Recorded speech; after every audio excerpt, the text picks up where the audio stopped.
Welcome back to the channel.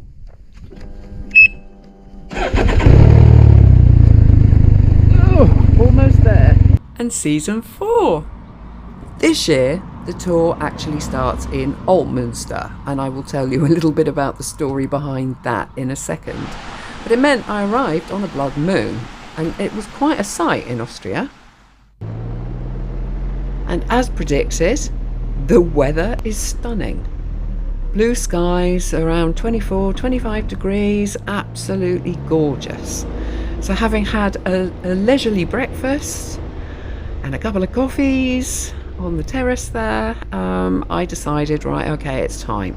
Registration at the Grossglockner event starts in the afternoon on registration day, and although the event is walking distance, everybody shows up with the bike, or trike, should I say. It's easy to miss the event terrain because BRP are not big on their promotional stuff. Not wanting to draw attention to the fact that there are maybe 300 plus spiders in this area now. They don't do a lot on that side of things, but you know where everything is, you get all the information. Spider parking. And this is the area where everybody kind of congregates on the first day. And I say the first day, registration day is the first day. So looking for a reasonable place to park. You can see it's relatively busy. The red Rotax bags. You get the goodie bag. The goodie bag given to us by Rotax, or sponsored by Rotax. There's Max on the right, event organizer, BRP Prague. And that's basically where you need to be. There you get your stickers, your t-shirts, and if you still need to pay, that's where you pay. But it does give you a great way of seeing all the different colours and types of spiders all together in one place. It's great. The only other moment that this kind of happens really is on top of the Grossglockner for the photo. And there you see all together the 300 plus spiders. It's the biggest event in Europe. And after registration, generally I head back to the hotel. I mean, this was my 5th time, I believe, at the event. And I see that Martin the Vlogger has arrived with a group, staying at the same hotel. So in the evening I walk back, and it just gives you a chance to have a look at who has arrived in the meantime, in between, you know, because I went back to the hotel. And here you get to see some of the other people that have arrived later. And again, people you haven't seen for a while, and a great opportunity to have a look around at all the different models. And sometimes it's quite surprising what people do, and interestingly enough, sometimes although I see these things quite often, a lot of people don't. They see them as a rarity. I see them quite often. Sometimes I have to look twice to see which is the original colour. With this one I don't, because I happen to know who that Ryker belongs to. And is all the way from Belgium. And that's the other thing. There are 20 countries represented, or I believe 20 countries last year anyway, represented at this event. And it is amazing when you actually start talking to people, some of the stories behind how they ended up with the spider, what were the reasons, you know. Everybody has a different reason, and a lot of people say, oh, it's because they can't ride 2 wheels. It's actually not the case. A lot of people that ride spiders just didn't want to stop riding. It's more a passion for riding than how many wheels you have. And at the end of the day, actually, that's the thing that makes the difference. You know, and this is what I mean. I also have additions and modifications, but I always like to see what other people have done. It's just, you know, it's just one of those moments, I suppose. You just don't get to do it very often, and that's what makes the Grossglockner special. Just such a huge group all together with that passion. And you see the difference between actually the people that have been here more often and the people that are here for the first time. There's a sort of excitement and a Yeah, it's difficult to put it into words, really. Somewhere over here. I have to say that. Two outlets. Talking of colours, although that particular canyon, which is canyon new in the lineup, is no longer pink. I can tell you that. So this year I will actually see the new colour. I know the owner. And it is all the way from the UK. So we're in Austria and they've ridden from the UK, you know. It's just one of those events. You've got to love it. Another part of the Grossglockner is the custom, prize. There's a voting system. And to be honest, it's about as political as the Eurovision Song Contest. In other words, there's a lot of neighbour politics going on.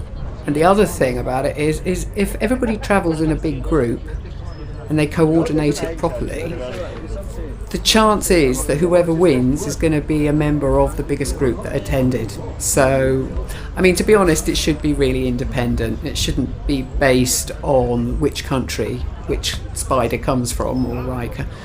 I don't really care. I mean, it's not really that important to me particularly, but you just know that whoever's in the group that's representing the most amount of people is going to win.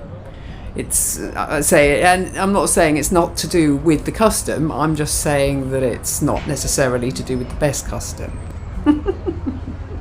And here we go, yes, the electric era has arrived. And it has arrived, so I'm not quite exactly sure where this one has come from, and I'm deliberately not filming number plates. Poland is one of the bigger groups. Germany is represented in a huge way here as well. That's just the way it is, you know. They're closer. Well, Poland isn't particularly, but you know, the groups come from everywhere.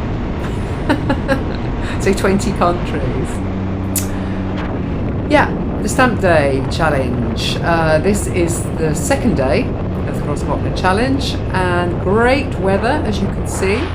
You couldn't actually wish for better. I mean, it's about 24 degrees. It's going to get warmer. You can just feel it. I mean, it's fairly early.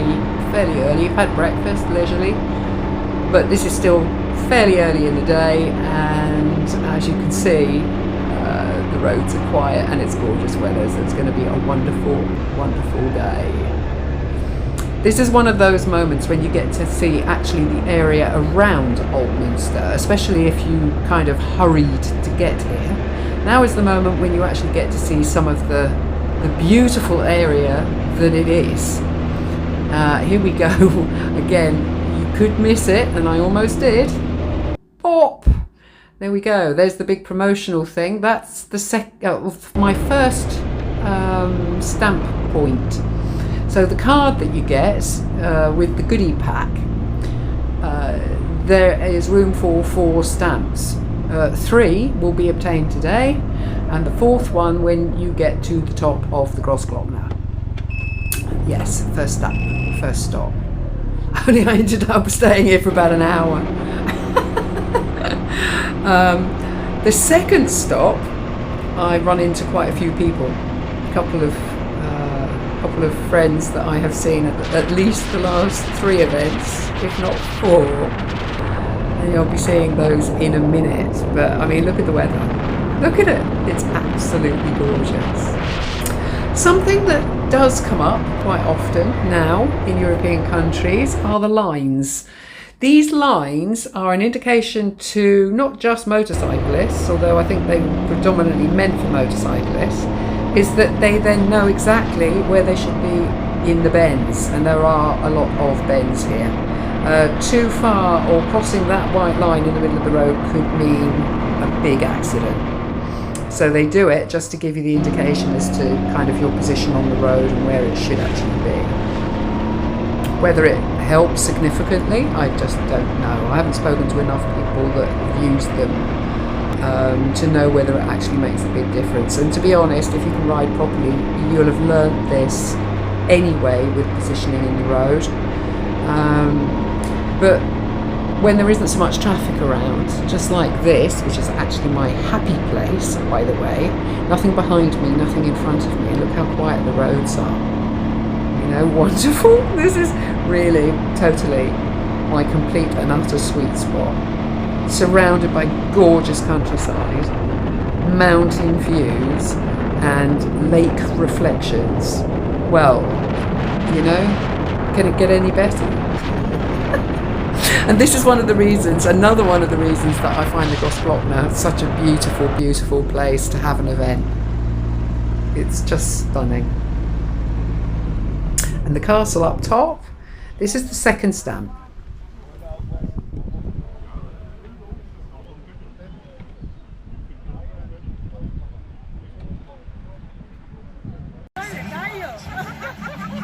You just did!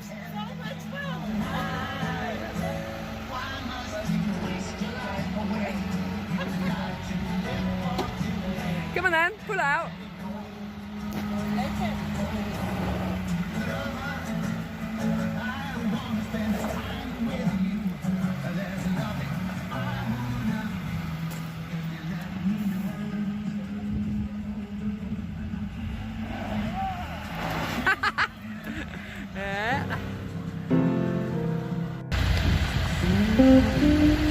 So the girls decided to go up and get lunch up at the castle and do whatever else they needed to do up there, including charging some stuff, I believe. Can't remember. And that left me to a very relaxed, enjoy the landscape and just soak it all up, to get to the third stamp and then a lazy ride back to the hotel. And that's, for me, the perfect way to round off a day like this.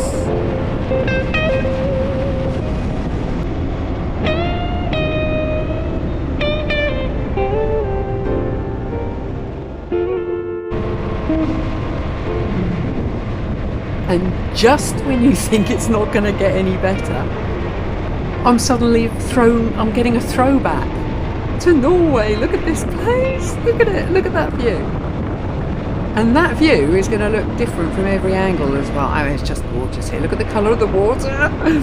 You can seriously, I wouldn't say you can forget you're in Austria. Austria is gorgeous, but when I look at this, it really does feel like I'm somewhere else completely. Absolutely gorgeous. I love it, absolutely love it. And you know, it's quiet, it's relatively quiet on the road. You know, what more could I ask for? Just look at this. This is why I do it. I think what it is in Norway, if the weather had been this warm, I think it would have been a different experience. I mean, here, to be honest, although that water would be absolutely freezing, I think, it's, with these temperatures, it's more likely to warm up faster, and this is a lake. It's not tidal. A lot of the water in Norway is coming and going every day. It doesn't really get the chance to warm up, and here it does. I can imagine probably within a month or maybe 4 weeks, 5 weeks, 6 weeks of this kind of temperature here, and that water would be absolutely gorgeous.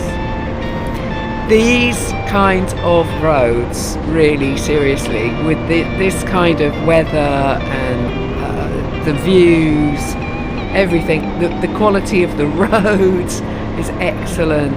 And if you look at this, to be honest, this reminded me very much of Montenegro.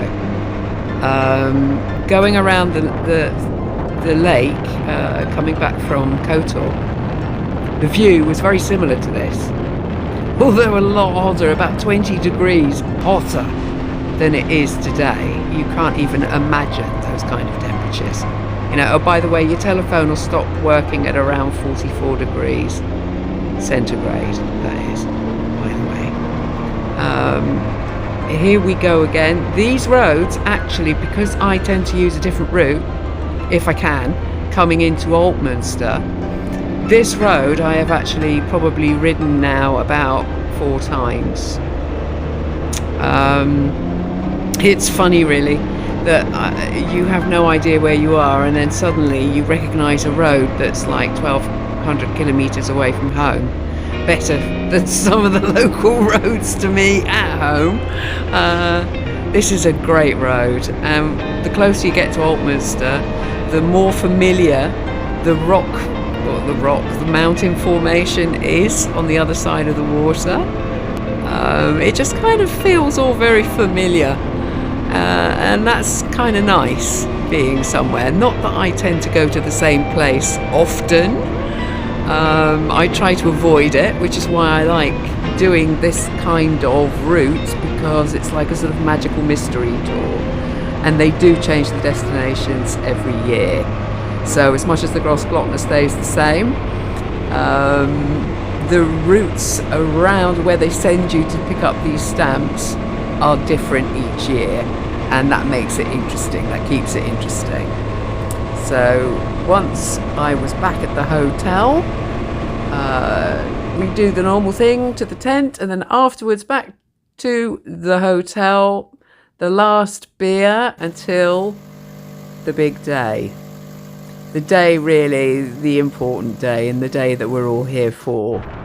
And it's an exciting day if you do it properly. This year, I made a couple of fatal mistakes. All will be revealed in the next episode. Bye for now.